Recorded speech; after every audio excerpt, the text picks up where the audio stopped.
Welcome to everybody who's on our call tonight.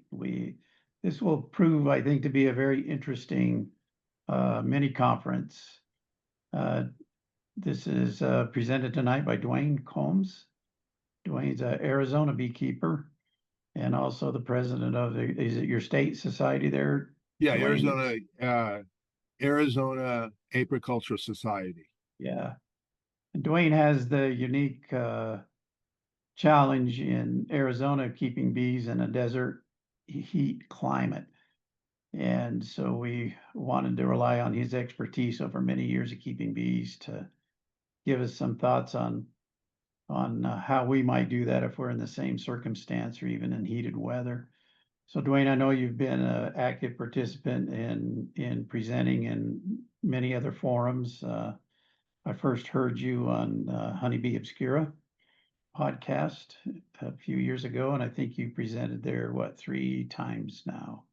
Yeah, twice a year they have regional people come online, and as a group we talk. And I represent the Desert Southwest. Great. So this will prove to be, I think, really entertaining and interesting from somebody that has a lot of experience in keeping bees in those climates. So Duane, we're going to turn it over to you. And just for everyone, we are recording this.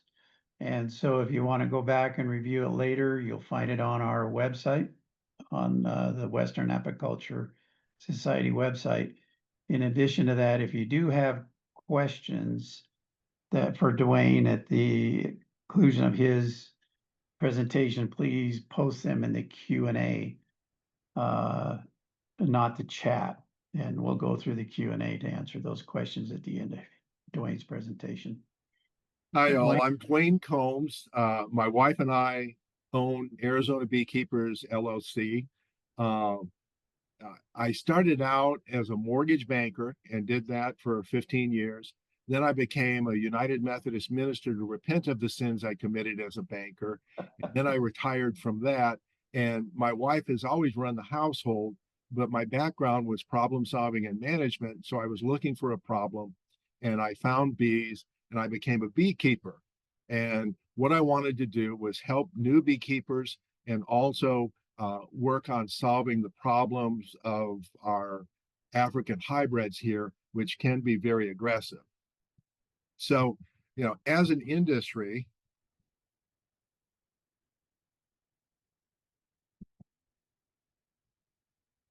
got a problem here. Okay, we'll move forward. Uh, as an industry, we're all wondering why our bees are dying right now. And I can tell you the answer to that question. The question as to why our bees are dying is because of stress. Now, our bees are being stressed by the beekeeper because every time we open our hive, we're stressing the bees, and it takes them 24 to 72 hours to recover from when we work with them. The other thing is we're making decisions about our bees. In my area, if you make the decision to put your bees on a concrete walkway next to a concrete wall, then you're going to damage those bees because of excessive heat. Well, along with beekeeping management, our bees are affected by pest and disease. We all know about varroa mites. We know that there are a variety of viruses and bacterial infections that are affecting our bees. And if you're a hobby beekeeper, I recommend to you the best thing you can do for your hive is to test once a month for varroa mites because they are our largest problem. Well, along with pest and the beekeeper, we've got weather. Sometimes you have weather that's too cold. Sometimes you have weather that's too warm. Sometimes you have weather that's too dry. Sometimes you have weather that's too wet. In terms of moisture, here in Arizona, it's been very dry. We had rain in mid-August last year, and we didn't get appreciable rain again until mid-March. And I know that California has had drought problems, but our brothers and sisters in Florida have had too much rain. They had a hurricane that greatly affected their bees. And here in Arizona, moisture determines the level of feed we have. And so if we don't get the moisture, we don't get the flowers. And if we don't get the flowers, then our bees have nutritional problems. So those are the things that are causing stress with our bees. Now, every beekeeping is local. And I'm in Phoenix, Arizona, in the desert. Now, the good news here in the desert is my winter starts on December 15th and ends on January 15th. I can easily brood bees anytime other than that December to January period, and in summer when I have excessive heat. And so this is a great place to have bees. We do get snow here in Phoenix. It happens about once every 10 years, and the airport tells us because it melts as soon as it hits the ground. So cold weather is not my problem. Summer heat is. So imagine growing your bees almost all year round until you hit the heat of summer in June, July, and August. I'm going to price update. Okay. So, our problem here is summer heat. We'll talk about how hot it gets here, but first I wanted to talk about the effects on workers, queens, brood, and drones in terms of heat. The workers want to be in a range of 64 to 95 degrees. That's when they're functioning the best. If the temperature gets 41 and below, they are severely effective. In fact, at 36.8, they start freezing. At the other end of the spectrum, at above 95, begins affecting the hive. Workers can work up to 122 degrees. I say 122 degrees because I ran across a University of Arizona study that was done in the Sonoran Desert in the 80s. In fact, I think it was a dissertation for a PhD. Then I also ran across an article that said that there was a hive that was on a lava flow that would regularly survive 158 degrees. So heat for our workers is not a major problem, but heat for our queens is. The queen wants to be maintained in a temperature of 96 to 100 degrees. If you go above 100 degrees, then the queen starts slowing down her brood laying, her egg laying, and this could be a function of the hive slowing down the amount of feed they give her, or it could be her own body slowing down because of the heat. So once you get above 100 degrees, your queen is going to start slowing down and then stopping brooding. And when the queen is in a temperature of 107 plus for a sustained period of time, it begins destroying her sperm. It hurts the viability of the sperm. So the queen is happiest at 96 to 100. Above 100, she stops slowing down on her brooding. And above 107, you're damaging your queen. That's why in my marketplace, the best time to requeen is after the heat in October for a couple of reasons. One is queens they're cheapest in terms of price. And then also we make sure that our queens aren't damaged because of the excessive heat we face. Well, the brood wants to be maintained at 93 degrees. And the brood's happiest from 91 to 95 degrees. Below 91 degrees, the brood slows down. And below 86 degrees, the brood may not survive. Now, on the upside, when the temperature starts getting above 97 degrees, you start having problems with your brood. You get a weak brood, deformed brood, and when the temperature reaches 113 degrees, your brood is dead. So brood and queens are both affected by heat. The last one, and I want to thank my friend Dewey for pointing out an article that I just read within the last week on the effects of heat on drones. The article said that if you maintain the drones at above 105.8 degrees, so 106 degrees, that they will lose the viability of their sperm, 75% of the viability of their sperm. Now, in the case of drones, this is affected by the size of the drone and the breed of the drone. We have African feral bees here. African feral bees love heat. Okay, let's talk about my weather. It's hot here. We regularly get above 110 degrees for our highs. Now, in 2023, we had 55 days where the temperature was 110 or above. I've been in Arizona when it was 127. I've been in Blythe, California when it was 135. And, it's a dry heat out there because our humidity is very low, normally 25% or below. But once you get above 110, it's just pure hot. Now, in 2024, we had 70 days where the temperature was 110 or above. The problem with this is if the air temperature is 110, the ground temperature can be between 140 and 160. And that's real tough on your bees. Now, before you say it's a desert problem, let's go over some numbers, okay? If the temperature is 85 degrees and you place your bees on asphalt, the temperature on the asphalt will be between 110 and 115.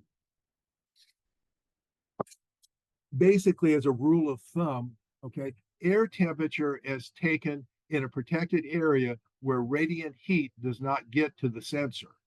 And it's always going to be lower than ground temperature or the temperature of your hive or any other structure.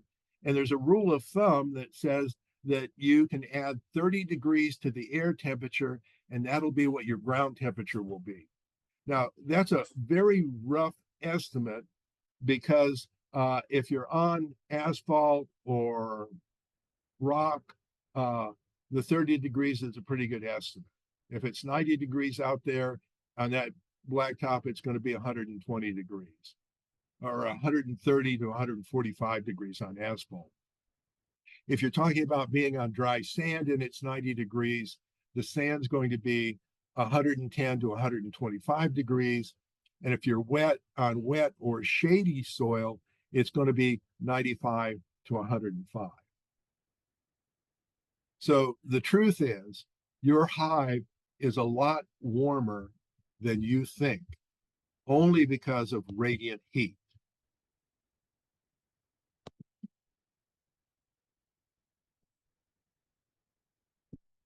Okay, so let's go back to Arizona, okay? In 1974, we set a record of 18 days in a row where the temperature high was 110 or higher. In 2023, we had 31 days, which was a new record. And in 2024, we exceeded that record by hitting 33 days where the temperature was 110 or above. So it's warm on my bees. The heat really has a negative effect on them. Let me give you an example of what we're faced with, okay? On June 19th of this year, a week ago today, the high temperature was 117 in Phoenix. That was air temperature. The temperature at sunset was 110. The 117 happened at about 3:30 in the afternoon. We normally hit our high around 3 to 4. So it's 110 at sunset. At 9 p.m., it's 105. And at midnight, it's 99 degrees out there, air temperature. Now, in the morning, it cooled down to 82. The problem that this creates for our bees is as long as the bees can fly, they can collect water. And what the bees do is they bring in water, they have bees fanning, creating an airflow into the hive. Then they spread this water in the air or on the hive, and you get what's called evaporative cooling. Now, here in Phoenix, with our low humidity, when the humidity is 25 or sometimes as low as 5 or 7% humidity, evaporative cooling will cool about 26 degrees. So if it's 110 out there and we can cool it by 26 degrees, the hive is 94 degrees, which is reasonable. But the problem is when it's 105 at 9 p.m., the bees can't bring in water. And so they can't cool their hive. The only thing they can do is if it's cooler outside, they will beard outside the hive. And you've seen your bees bearding on the front or on the side or maybe on the bottom. And they can also continue to fan to draw cooler air into the hive. And then they also will, the worker bees will move to the outside frames of the hive, trying to keep the brood as cool as possible. But that's basically all they can do to cool that hive. And so if the temperature is 105 in the air and they have a 10-degree radiant heat from the radiating ground and the hive and the buildings around it, they're looking at 115, and the hive is in danger of damaging the queen and the brood. Well, for the last 4 years, I've been working on trying to solve this heat problem. And I want to go over what I've learned from excessive heat. We all know that we can shade our bees, we give our bees water, but what else can we do to cool our hives down? Well, in 2022, I was working on finishing my certified master beekeeper certification from the University of Montana. And I decided for my project that what I would do is measure the effects of heat in my desert environment. And so I took single box wood 10 frame Langstrom hives, and I used migratory tops, and I put 5 hives with these 10 frame boxes out in a grassy area where they were exposed to direct sunlight. Then you'll notice this pink band on this hive. What that is that's 2 inches of foam board that's used as an inner cover. And I also go ahead and take 3 frames out, and I put this is fun. I also take 3 frames out and I put 2 inches of foam on the side here. And so we've got 7 frames of 7 frames with 2 inches of foam on each outside and then 2 inches on top. And so I put those out in the sun, and the 5 10 frame standard woods reached an outside temperature of 123 degrees. What we did was we put scales underneath this pallet. We use this wood pallet so that we can move bees. And so we put 2 bees per hive pallet, and we put scales under there so we could measure the outside temperature. And on the wood that was sitting out, it reached 123 degrees, and it reached 132 degrees in the hive, and all 5 hives died. So I had 100% loss from a 10 frame wood Langstrom box, single with a single migratory top. Did the same thing, put 5 more with these foam boxes, and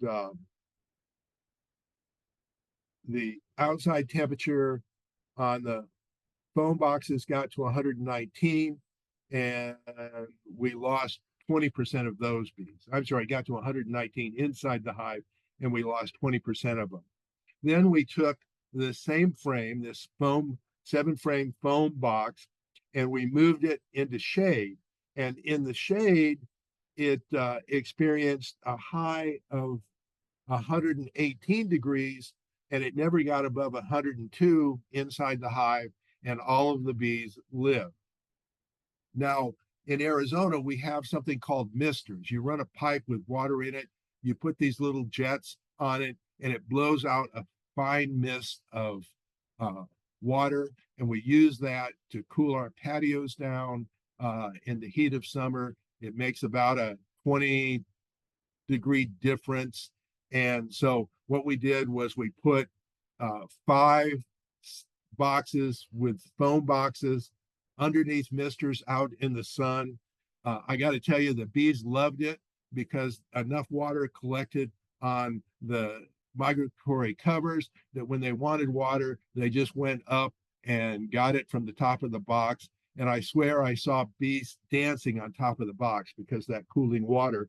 Those particular hives, it got to 119 degrees underneath the box, but the hive itself never got above 97 degrees. And so I can use Langstrom boxes with foam, with misters, and keep my hives cool. Now the problem with that is I move my bees, and they're usually out in the desert or in an agricultural area, and pumping water to a remote site so you can run misters that run a gallon per mister, and you've got 50 mister heads going is not feasible. So in 2023, I talked with old time beekeepers, and they said, well, if you use 2 boxes and you use foam, your success rate should be better. And so ignore the silver cover, because that's what we did in 2024. And imagine the box sitting there with 2 inches of foam on each side of the box, plus 2 inches on top as an inner cover, and then the immigration hive. And we did that, and we recorded 33 days of highs above 110. And I didn't put sensors in because I had the problem solved, but we lost 20% of our bees that year. And the other thing that I noticed as I inspected them regularly was that our brood was dying out. What was going on is I would inspect the hives on June 1st. They'd have 14 frames of bees, they'd have 5 frames of brood, and they looked really healthy. And then I'd check them on July 1st, and they'd have 12 frames of bees and 3 frames of brood. Then I'd check them on August 1st, and they'd have 10 frames of bees, and they'd have a half a frame of brood spread over 3 hives in the bottom box. So what was going on was the heat was killing my brood, and that's why my hives were dying. Well, in 2024, I decided what we'd do. This material, the silver material you see, usually it's used around here. They make it fit the front windshield of your car so that if you park with the sun shining into your car, this is basically bubble wrap with a reflective silver coating on the outside. And the idea is it reflects the radiant heat. And so I thought, okay, this should be the solution. Well, we had a record number of 110-degree hives, and I ended up losing 15% of my hives, and I still had the problem with dying brood. So now we come to this year, and I'm actually running 4 experiments this year. The first thing I did was I moved bees to Dugas, Arizona, on the Dugas Ranch, and it's a couple of thousand square feet higher than me, and it never gets above 105, and it cools down at night. And so the question there is, we're supposed to have a wet year, and if I get enough rain, then I should be able to keep my bees fed, and they should be able to grow because they're not exposed to the excessive temperatures here in Phoenix. Then the second thing I'm doing is I'm working with Carl Hayden Bee Lab, and we're moving 30 hives to a gourd field in Casa Grande. Casa Grande's about halfway between Tucson and Phoenix. And so I can meet the Carl Hayden people down there and they'll take their measurements. We're using three types of hives that we're testing. We're using the wood hives with the foam that I've been using. We're using Apame hives, and we're also using Bmax hives. Now, all of these hives will be 2-box hive. The Bmax hive is very inexpensive. It's cheaper than wood, but it's foam board. And if the paint gets damaged, the sun will eat the foam material. So you have to keep them painted. And the other problem you have is they're not nearly as strong as a wood box. And so I estimate that instead of lasting 10 years, they're probably, I'll be lucky to get 3 years out of the Bmax boxes. Now, the Apame hive is the Cadillac of hives. The distributors for the United States is in Phoenix, and so I can buy these a little cheaper than you can. They're a very expensive hive, and they only sell the hive to you with feeders, with pollen trap, and so they're fairly expensive, but they're a hard plastic, UV resistant plastic that also has insulation in it. And so we're going to see how they do. Now, on top of that, I also have some hives. I have a 45-acre horse ranch in town, a mile from my house. And she called me and asked me if I'd move bees to pollinate her trees. And so I told her, well, if I could leave bees there year round, I wouldn't charge her anything for the pollination. So I have 16 hives that are located underneath mesquite trees, and we're going to see how they do. Then the fourth thing I'm working on, I got contacted by Shelley Beehives. They make a light concrete hive, and the beauty of the concrete is because of its mass, it warms up slower and cools down slower than a wood box ever would. But my concern with them is that with our, in Oregon where they're from, it works really great because they don't look at temperatures much above 100 degrees and it cools off in the evening. And so my concern with these Shelley hives, and the reason that I have one in my backyard that I put a heat sensor in, was because when we get to 110 plus and that hive is exposed to 160 degrees or 140 degrees, I'm afraid that it'll heat up to a point where it will kill the bees and it won't cool down in the evening. So we're going to see how that works. The hive is empty because the other thing I got interested in is how much cooling do our bees have to provide? And so Bee Smart Design wanted me to test. They have a plastic outer cover, an inner cover that's 10 R10, and then a bottom board that has the mite board underneath it. And so what I'm doing with those is I'm comparing them to my foam boxes, and I've got one in my backyard that is empty so that I can see how it does compared to the Shelley hive. And I've used when I first started, I used the Bee Smart outer covers and they worked really well. I was really impressed with them. But the problem is when we went to our two hive pallets, there wasn't enough room to fit it with the two hives so close together. And so we'll see how that works. Well, I've told you everything I know. If you have questions, I'll be happy to answer those questions. And I promised him I'd stay to 30 minutes, so we're doing pretty good. Who has questions?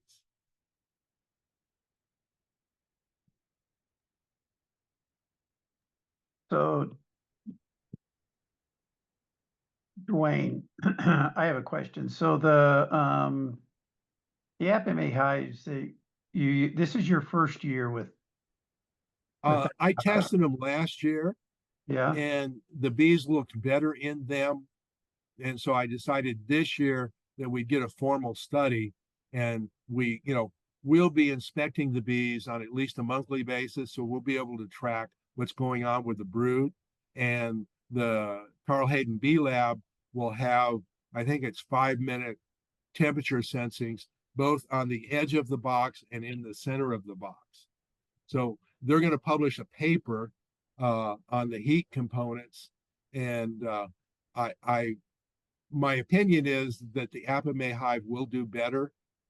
But I also think that the Bmax hive will do better in my environment. It's just a matter of how much better, you know. Yeah. Okay. So remember just a reminder, the participants, put your questions in Q&A if you would. We did have one question from somebody that said, have you had any experience with Hive IQ? Okay. I've not tested Hive IQ. I've looked into them, and to the best of my knowledge, they're not retailing yet. It's still Hmm. in the experimental stage. I think any box that has foam or insulation is going to be better than the wood box. The advantage to the Hive IQ is like the Lands Hive, they have plastic around the edge, so the boxes should be as long as the plastic and the foam is UV, you know, will hold up in UV light. Uh, they should do better. And I would be interested in testing one after they're out on the field. The other problem with them is you can get a Bmax setup, which is the outer cover, inner cover, frames, single box, and the bottom board for about $160. And the Hive IQ, I believe, is looking at $60 just for the box, and they want $280 for their setup. Hmm. Yeah, so the person that asked that question wrote back and said that Hive IQ's been in retail now for about 12 months, so it sounds like they've kind Okay. of Where are they being sold? Because I could only find one retail store that handled them, and they were like in Missouri or a location where shipping was going to be prohibitive for me. See, huh, that's the other problem. The price for the Mebax includes shipping. Uh, a lot of these hives, if you ship them, it costs you another $60 to $100 to have the darn thing shipped to you. right, right. Dewey, did you have a question? I did. I just did put it in the chat as well. Oh, okay. Dwayne, the question I have, Dwayne, is there any indication that other bees, specifically, I'm thinking, of course, the Africanized honeybee, the other bees might have the ability to handle the heat any better than European bees? Oh yeah, yeah, Dewey. What we're finding with the feral bees is uh, they don't cluster, so they can't handle cold, but they will build open air hives in trees and say, "Come on, weather." Now, I've not ever measured them, so I can't tell you the effects of heat on them, but I can tell you that they're far more successful than the European bees. The other thing is the best bees that our bee removers see are bees that are in irrigation boxes or bees that are under sheds. So selection is maybe important for where they're eventually settling. Right. Yeah. Well, it's availability. I mean, Yeah. I think Yes. I Yes. think they prefer in an urban environment, I think they prefer irrigation boxes or underneath sheds or other structures. And in the wilderness, out in the wild, they're building their hives open. What do you see in Bolivia? Because you have African bees. Open hives that here in a more temperate area would have virtually no chance to survive our winter, will survive, and we see them year after year after year. When we sample them, they're there, they're present. They get very, very tiny. It's almost impossible to see that. You don't think they're alive anymore Yeah, in the off season. But then, Africanized bees just explode anyway. But they seem to persist and live in them continually. In Arizona, of course, they live in caves a lot, or right. rock Yeah, outcrops, and perhaps there's some selection as to the facing or a type of overhang that they might have. That would be a nice study to see if that does yeah, hold. yeah. Well, I think, I think what it is they're looking for sheltered environments, shelter from the heat, and irrigation boxes, sheds, caves are all locations that would provide that extra cover. One of the things that's been happening that's kind of funny recently is in the last 2 days, I've gotten 3 letters from people, emails from people saying that they found an African, they found a feral hive, and that they're a very small population, and they don't believe that there was a queen, and so they want to buy a queen to put with this, and they're talking about 200-300 bees, and Africans can survive with a hive that starts out that small. Our European bees, you better have 2,000 bees if you really want to, in a nuke box, if you really want them to grow the way you hope. Yeah, yeah. Thank you. Good. Yeah, Duane, there was another, I think more of a comment from somebody in the Q&A that said that you need that on the Hive IQ hives, you need to paint them white for them to work properly. And the fellow says that he paid somewhere around 245 to 280. Yeah, and that, and I mean, in my business, when you're talking about multiple hives, you know, cost is cost. I mean, I only bought the Apame hives because I could pick them up and save the shipping. You know, they're selling them for 350, and I think I paid 280 for the setup, for a 2 box setup. Yeah. And they're charging 350 for a single box setup, and then I think $160 for the second box. And so, if I had to, if you're a hobbyist, you know, you can spend whatever you want because it's not a business. If you're trying to run a business, then you have to be cost effective. Right. And there's a hive I ran across. Um, I think it's in Australia. I can't think of the name of it anymore, but they wanted $650 for your setup. Wow. And I'm sure it has lots of bells and whistles and it's wonderful, but how can you afford to pay $650 plus shipping and make the math work? I mean, that's why we have wood boxes, is because the cost makes the math work. It's the gold standard. Yeah, so there's a couple other questions we might answer with one of them, and that is that they said they're uh, selling Hive IQ sales reps. He says that he has one in Boise, um, lightweight, so they're cheaper to ship. Yeah. Yeah. No, I looked at them because I'm thinking of moving into selling hives, and I'm looking at Be Smart, but I need a foam box that will, be inexpensive, but that will also hold up. And so, I'm trying to check everything I run across in the marketplace, but the bottom line is most of the boxes, uh, you know, are they want around $250 plus. Right. you know, and they want to sell you the whole system. They don't want to just, if they just sell you the box, they want $60 plus shipping. Well, if it costs $30 to ship, that's $90 for the box, and you can't make the math work. Yeah.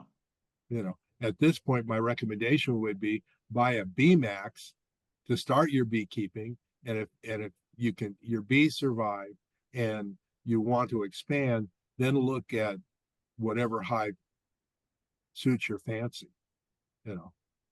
Yeah. So we But had another question, Duane, from somebody that asks, do you have experience in feeding your hives with sugar and water? 1 part water to 4, or excuse me, 1 part sugar to 4 parts water with 2 or 5 gallon pails on top of the hives. no, I only spend $100 a week on sugar water and pollen sub. Especially last year when we didn't have the rain. What I do is I buy the cheapest I can get is 25-pound sacks of sugar, and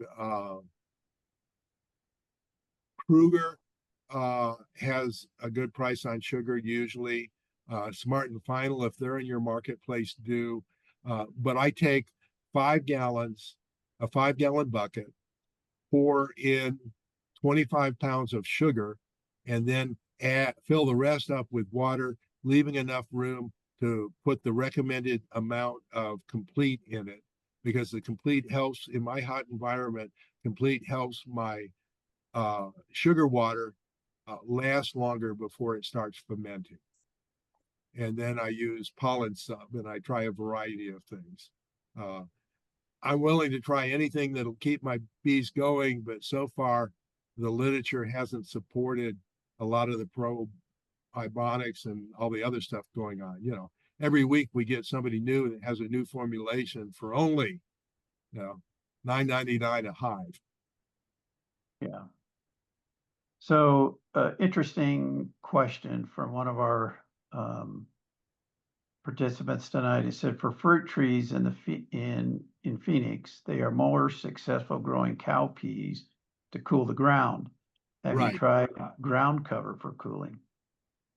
I have not, because the land that I'm on is either owned by someone else or is a state lease, and I don't have irrigation.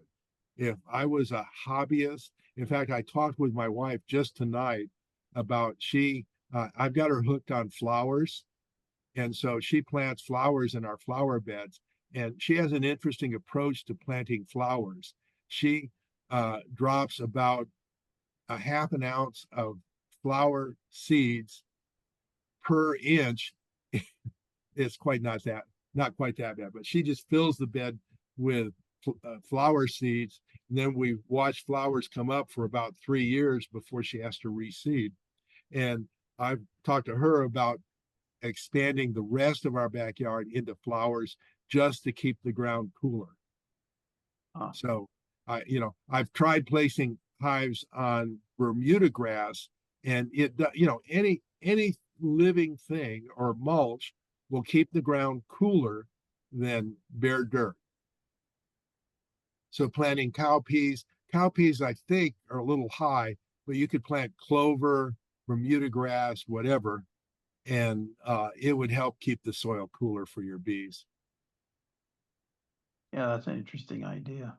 Yeah, you're still going to have the radiant heat on the box itself, but if you can cool that ground down from 140 to 110, that's going to be a big savings. Right. I mean, what I've learned is you can spend the rest of your life sticking in temperature gauges into anything you can imagine and slowly make progress. Yeah. But I tell you what, when I dig my bee cave, I think that'll be the ultimate, because even here in the desert, if you go down a foot in the ground, it doesn't get much hotter than about 90 degrees. Wow, that's amazing. Yeah.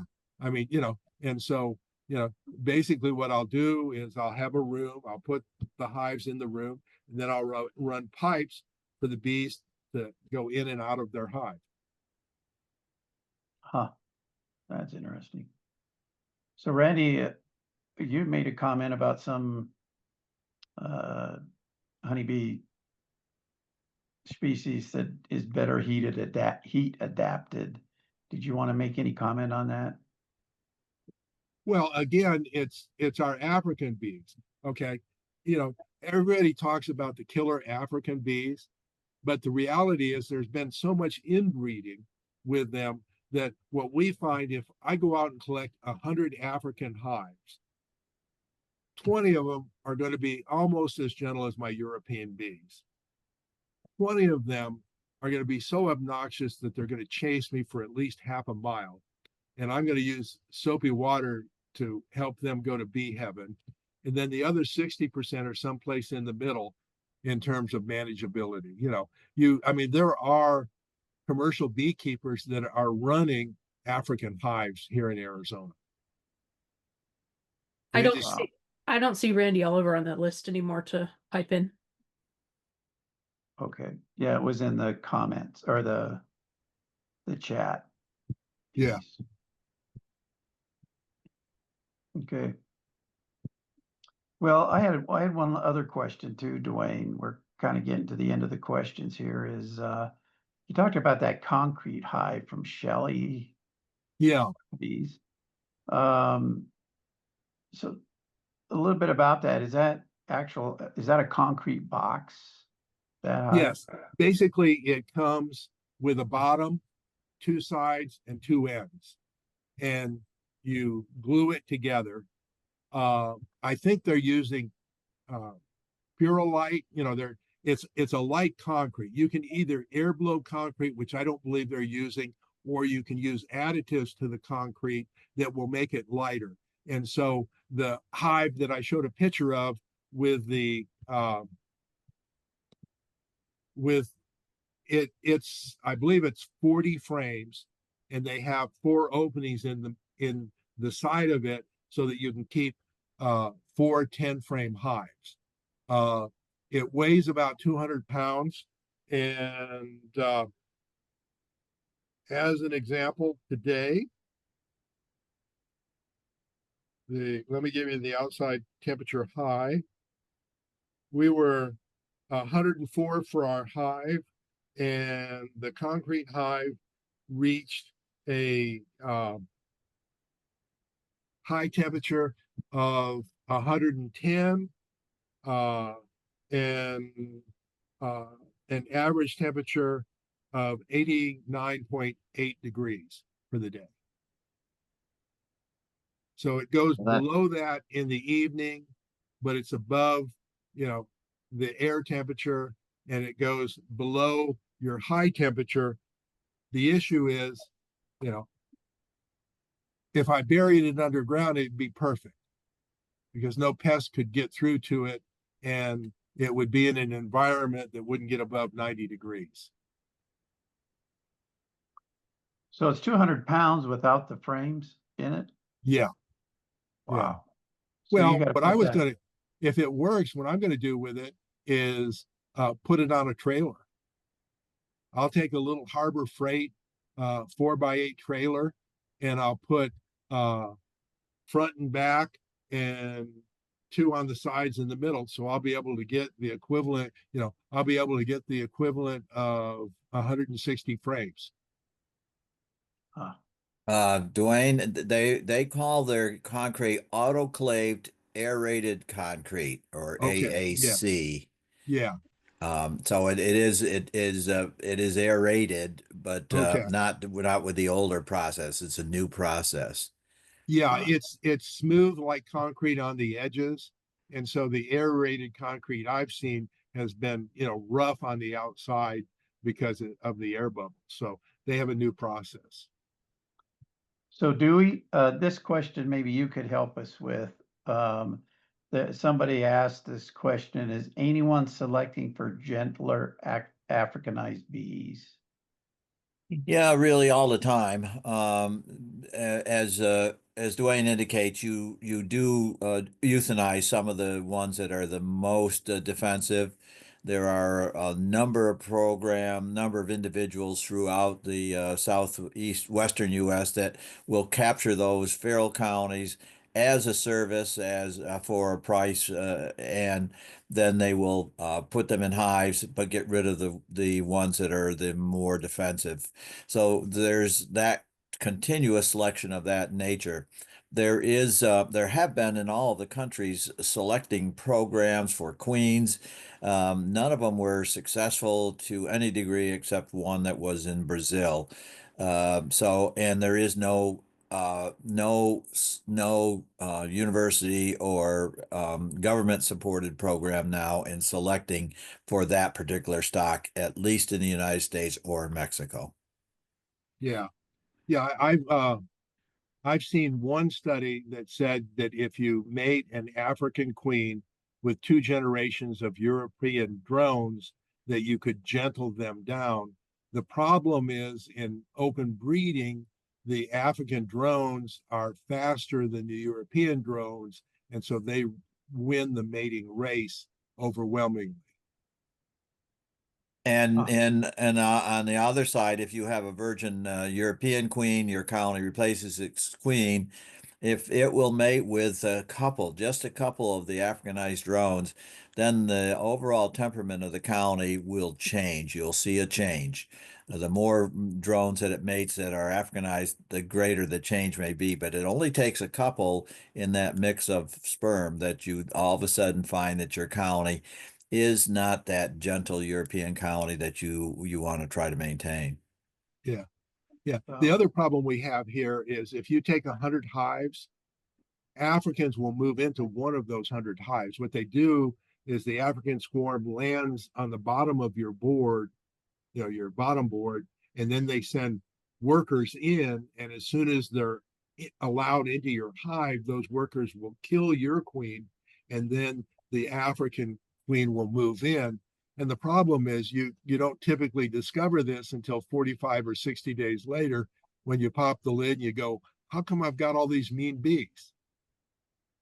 Yeah, fascinating process that we call usurpation, and it does happen with some frequency with Africanized bees and some other populations as well. Not at all common in European bees. It can occur, but not at all common.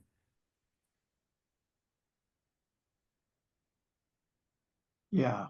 More questions.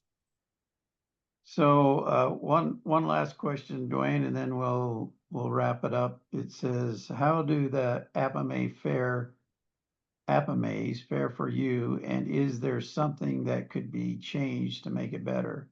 I have 26 and they're very durable for No, an the insulated beauty hive. to the Apamay is they're self-locking, so I don't have to use a ratchet strap on them. They, if you want to trap pollen, if you want to use their feeders, I feed my bees by either open feeding or putting frame feeders in just because it's easier to keep everything consistent. Number one thing that I would recommend would be to put some sort of insulation reflective material on top of the Apamay hives so that they're in a cooler air bubble versus having the sun beat down on them, because they're gonna gain from solar radiation as much as anything else, even though they're insulated. Yeah, makes sense. All right. So one last thing is we have a question, and where do they get updates on your work? Where can they go to find that? Shoot. Well, I have a website. I'm just the guy in the backyard throwing things against the wall and seeing if they work or not. And so I haven't formally published stuff. I did do one article for Bee Culture magazine in the January issue, and the work with Carl Hayden will be published, and so people will be able to find that, and I can post that on I have a website I can post on the website where some of these things are. Plus, I report twice a year on the Beekeeping Today podcast. So, Okay. yeah, I'm sorry that I'm not more disciplined. My hero is Randy Oliver, and if I were 40 years old, I'd follow in his footsteps, but I'm 75. So I get up every morning and say, what can I do today to make a difference? Great. Well, it's been interesting. Thank you so much. Duane, I think we'll close with that. Okay. for all the It's work. been you're good talking with you all, and I hope I've helped people with their heat problems. And I would challenge everybody to check their heat, because even in Montana, you get those hot days. Yep, you do. That's a fact. Yeah, I mean, Well, people would be amazed if they tracked the temperature in their hives, what's going on. yeah, absolutely. Well, thank you, Duane, for all the work you did, and for everyone that participated tonight. Again, just remember, if you want to review this again, just to go to the website, and you'll find it posted there probably within about a week's time. And also, if you feel inclined, you'll find an application form there to join WAS, and we hope you do. So thank you to everyone. Thank you, Duane. Thanks, Dewey, for being my backup. Thanks. Yeah, Thanks, Dwight. Yeah, nice job. Thank you. nice. Okay, Bye-bye. bye-bye all.